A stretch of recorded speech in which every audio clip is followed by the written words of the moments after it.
So we live in this perception of a perception of ourselves. Hence, my identity is made by what my parents think I should be. My identity is made up by what my college or university thinks I should achieve. While you're living in that bubble and that echo chamber, getting to what you really want to do is impossible, because maybe that just doesn't fit. And I think so many people feel that way today, that they don't fit into the current education system. They don't fit with the 3 or 4 or 5 careers that you're taught exist. So that process of self-excavation and actualization first requires being exposed. You can't be what you can't see. And what we have to do in order to get to that place where we can take the keys and unlock the self-imposed prisons, or the prisons that we have given ourselves on the basis of what we have come to believe is our limitations, what we can and can't do. We have to let go of that. And I call it rewriting our agreement with reality. I will wake up with a new mindset for myself, for my future. The sky's the limit to your dreams. You can go beyond the stars if you make it up in your mind that you won't be stopped. You gotta take that thing out, like you gotta take the breath out. So some of y'all are afraid of math. Go after it. Go get it. Don't run from it no more. Go get it. You gotta go get it. It's possible. At the end of the day, you're going to go as far as you're willing to fight for, and that's it. And if you're willing to fight to go all the way, then you will go that far. You will set a new bar. You will define for people what is possible. You just have to have the drive and willpower to go through that next door and give it your all. We all must become the leaders that we're looking for. We got this.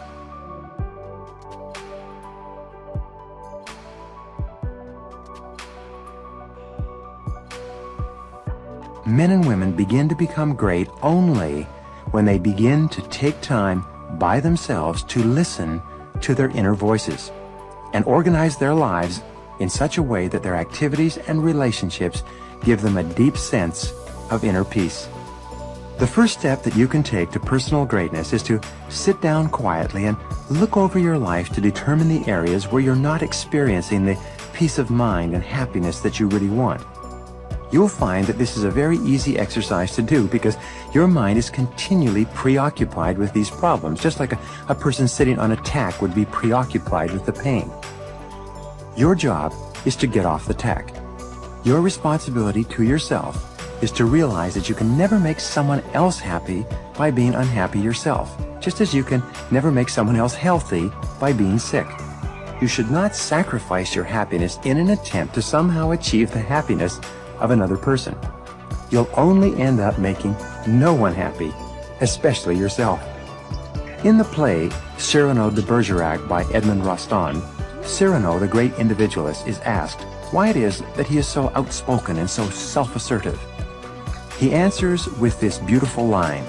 He says, "I choose the line of least resistance in this, that I will please at least myself in all things." When you make the decision that, for better or worse, you will please at least yourself in all things, only then will you be truly happy. And only then, it seems, will you be able to help anyone else to be happy as well. The second law of happiness is the law of emotion.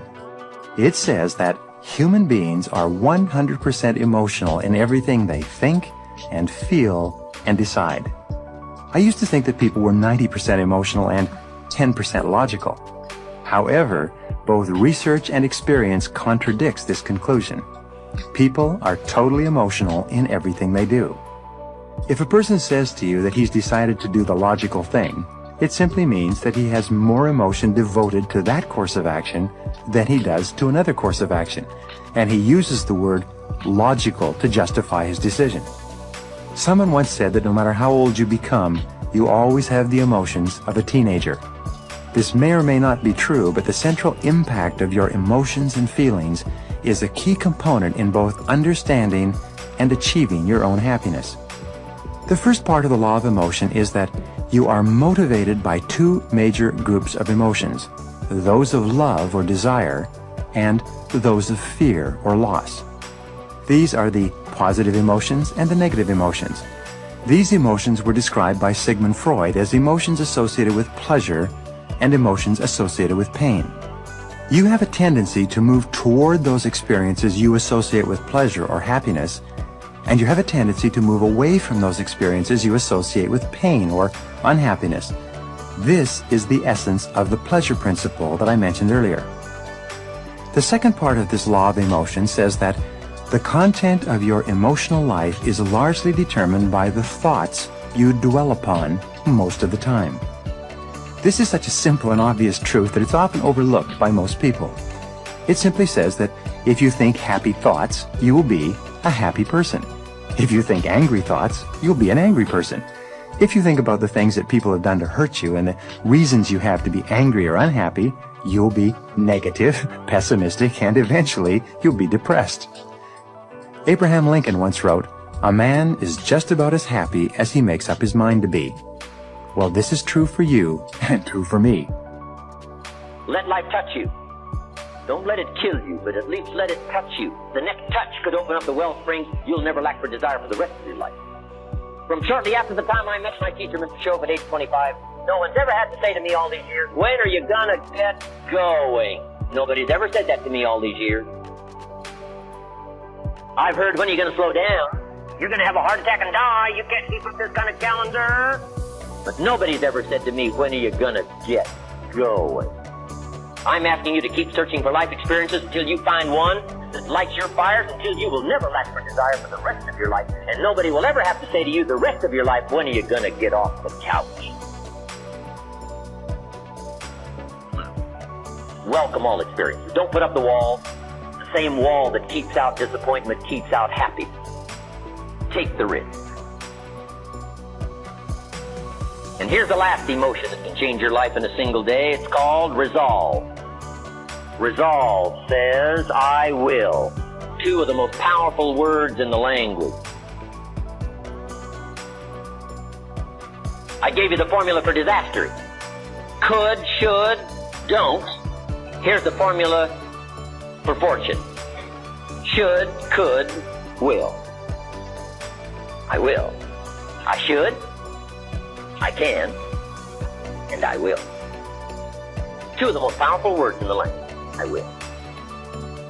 Benjamin Disraeli once said, "Nothing can resist a human will that will stake even its existence on its purpose." I'll do it or die. What a powerful set of words. A man says, "I will climb the mountain." They've told me it's too high, it's too far, it's too difficult, it's too rocky, it's never been done before. The man says, "Hey, it's my mountain, I'll climb it." Pretty soon you'll see me waving from the top or dead on the side, because I ain't coming back. Best definition of resolve I ever got was from a junior high girl, Foster City, California. I love to talk to kids and ask them definitions. They come up with beauty. I got to this word and I said to the kids, "Who can tell me what resolve means?" Some didn't know and some tried. It was interesting. The best one I got was a little girl about 3 rows back. She said, "Mr. Owen, I think I know." I said, "What?" She said, "I think resolve means promising yourself you will never give up." I said, "That's the best I've ever heard." You can't say it any better than that. Promise yourself you will never give up. You don't have to promise me. You don't have to promise the world. Just promise yourself. What a great bit of language. I asked the kids, how long should a baby try to learn how to walk? How long would you give your average baby before you shut off? That's enough. No, any mother in the world would say you're silly. My baby's going to keep trying what? Until. What a magic word, until. How many books will you read? Until you find the answer for your good health? Read 1 and quit? Read 2 and quit? Risk a cardiovascular disaster? I can't buy that from you. Wouldn't you read enough books until? Wouldn't you read enough books on financial independence until you become financially independent? Wouldn't you read enough books on leadership until you become a leader? Wouldn't you read enough books on power until you've got the power? Of course, why not? Don't settle for less. Use this little until phrase. I'll do enough exercises until I become healthy.